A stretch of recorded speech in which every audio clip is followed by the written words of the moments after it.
ছাত্রাবাসে থাকি, আমাদের মধ্যে এক ভাই অশ্লীল ভাষা ব্যবহার করেন। আমরা তাকে বারবার এ বিষয়ে সতর্ক করে আসছি, কিন্তু তিনি এ ধরনের ব্যবহার হতে নিবৃত্ত হচ্ছেন না। দায়িত্বশীলদের এ বিষয়ে অভিযোগ করার সম্ভবপর হচ্ছে না।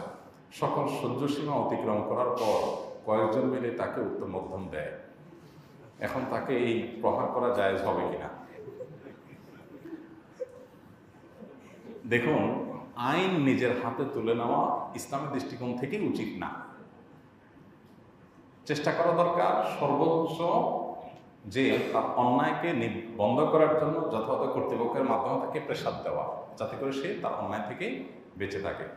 আইন নিজের হাতে তোলার এই রেওয়াজ যদি চালু হয়, আমি আপনাকে মেরে ফেলবো আর বলবো যে হ্যাঁ আপনি এমন কাম করছেন যে মারতে হয়েছে আমাকে, তাহলে সবাই সবাইকে করবে, তাহলে সমাজে শৃঙ্খলা কখনো থাকবে না। এই জন্য এ ধরনের কাজ যথাসম্ভব না করা উচিত। এখন আমি তো বুঝতে পারছি না এখানে কি ধরনের গালি। সাধারণ যদি সবাই গালিগালাজ করে, সে তো সবাই ইগনোর করলে হলো, ইগনোর করলেই হলো যে আমি পাত্তা দিলাম না, শুনলাম না, সে গালিগালাজ করতেছে, তার থেকে আমরা দূরে থাকলাম।